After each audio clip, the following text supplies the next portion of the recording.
Is Brad Treliving finally ready to make the big move that Toronto has been desperately waiting for? And will he choose the safe path with Rasmus Andersson, or roll the dice with the high-risk, high-reward gamble of Dougie Hamilton? Let me set the stage for what's become an absolutely critical moment for the Toronto Maple Leafs. It's Monday, December 22nd, 2025, and the organization has woken up to a harsh reality. The small fixes strategy, bringing in Troy Stecher, claiming players on waivers, making minor adjustments, has failed spectacularly. With a mediocre record of 15-12-5, the Leafs are treading water in a playoff race that's becoming increasingly competitive.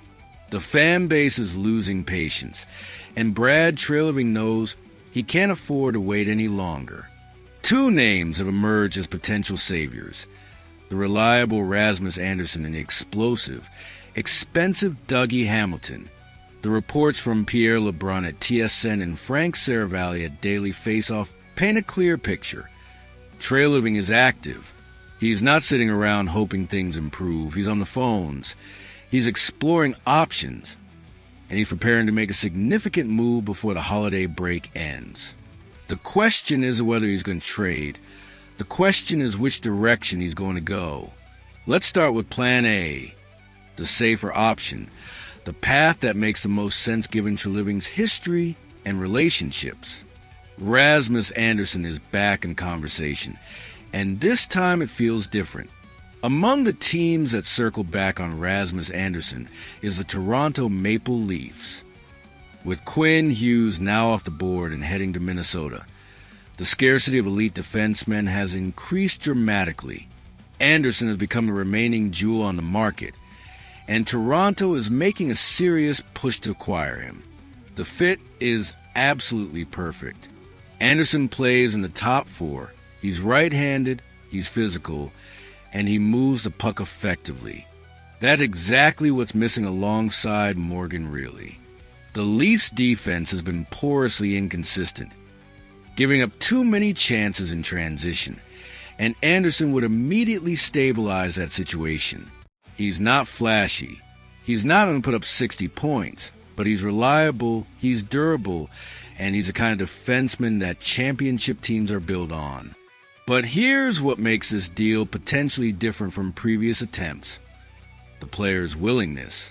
My understanding is that the Leafs will be one of the teams with which perhaps Andersson would consider extending. That's the game changer. This isn't just a rental for the final stretch of the season. This is potentially a long-term solution. If Andersson signs a 6 or 7 year extension as part of the trade, Toronto has solved a major problem for the next half-decade. That's not just an acquisition. That's a franchise-altering move. The Treliving connection is also crucial. He knows Andersson, he trusts him, and he understands exactly what he brings to the table. That familiarity can facilitate a deal that other teams simply couldn't negotiate. In a market where prices are high and sellers have leverage, having that personal relationship is invaluable. Now let's talk about Plan B, the high-risk, high-reward gamble that's been swirling around the organization for weeks. Frank Saravalli dropped the bombshell on the Fan Morning Show. I would be surprised if the Maple Leafs weren't one of the teams that inquired at some point about the availability of Dougie Hamilton. That's not speculation. That's confirmation that serious conversations have been happening. But here's where it gets complicated. The key phrase is on a reduced salary scale. Hamilton is in the middle of a 7-year, $63 million contract with a $9 million cap hit. The Leafs simply don't have the space to absorb that kind of salary. The only way this trade happens is if the New Jersey Devils retain significant salary, maybe 25 or 50%, which would dramatically increase the costs and prospects and assets that Toronto would have to give up. Think about that for a second. You're not just trading for Hamilton. You're potentially trading for Hamilton plus having to give up additional assets just to make the cap math work. That's an incredibly expensive acquisition, And it's the kind of deal that can cripple an organization if it doesn't work out perfectly. Hamilton tried to downplay the noise by saying, "Nothing has changed for me. It's the team I'm playing for." But where there's smoke from multiple credible insiders, there's fire.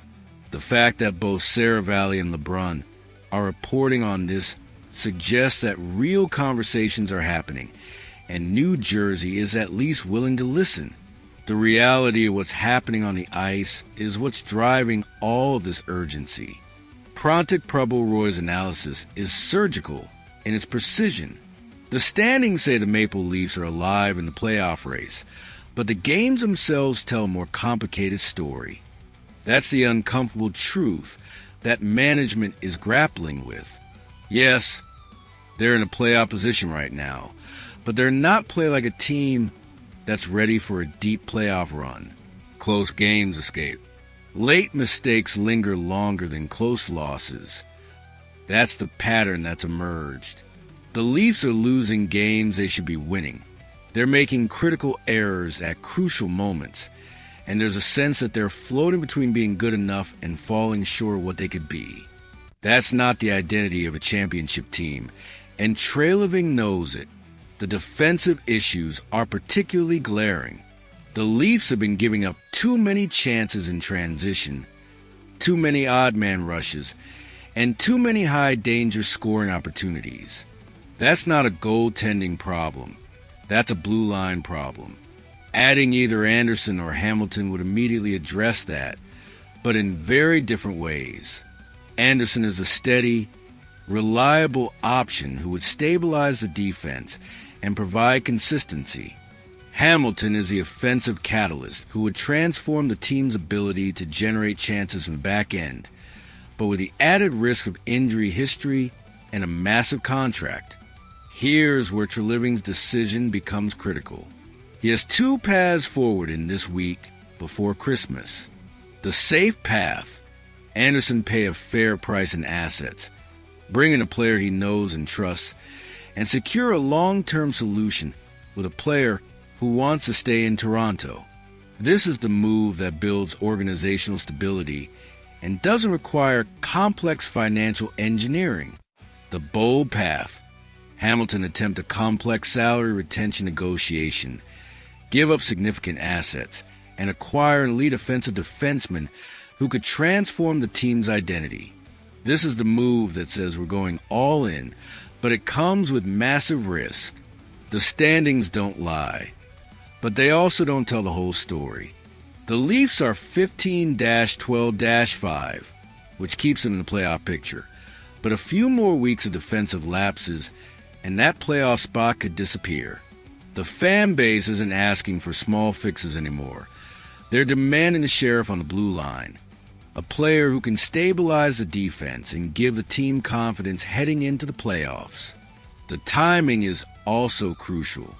If Treliving is going to make a move, it needs to happen soon. Every day that passes is another day where the Leafs are vulnerable, where they're one injury away from complete catastrophe, and where other teams are also exploring the market.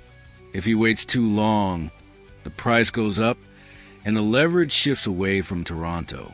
Let's also consider what each option would mean for the organization's future. Acquiring Andersson on a long-term deal means you're committing to a defensive-first philosophy and building around stability. Acquiring Hamilton means you're betting that an elite offensive defenseman can elevate everyone around him and transform the team's identity. Both are valid approaches, but they're fundamentally different philosophies. The fan base is watching closely. They've been patient. They've been understanding, but that patience is wearing thin. They want to see action. They want to see the organization making bold moves to address obvious problems. Treliving knows that inaction is not an option, and he knows that whatever move he makes will define his tenure as general manager. The question isn't whether he's going to trade. The question is which direction he's going to go. Will he choose a safe, steady path with Andersson, or will he roll the dice with the high-risk, high-reward gamble of Dougie Hamilton? Both moves would send a message to the fan base that management is serious about competing for a championship. Both moves would address the obvious defensive deficiency, but only one of them is sustainable long-term, and only one of them doesn't require a financial miracle to execute. Brad Treliving is at a crossroads, and the decision he makes in the next few days will echo through the entire organization for years to come. The clock is ticking, the pressure is mounting, and the Leafs' playoff hopes hang in the balance. It's time for action, and it's time for Treliving to choose between the safe path and the bold path. So here's the question for Leafs Nation. Should Brad Treliving pursue Rasmus Andersson and build a stable, long-term defensive solution? Or should he roll the dice with Dougie Hamilton and attempt a high-risk, high-reward transformation? Which path do you think gives Toronto the best chance to win a Stanley Cup? Drop your thoughts in the comments and hit that like button if you want more coverage of these potential blockbuster trades and the critical decisions facing the organization. Because right now, the Maple Leafs are at a defining moment, and the moves made in the next few days will determine whether the season ends in triumph or another heartbreaking disappointment.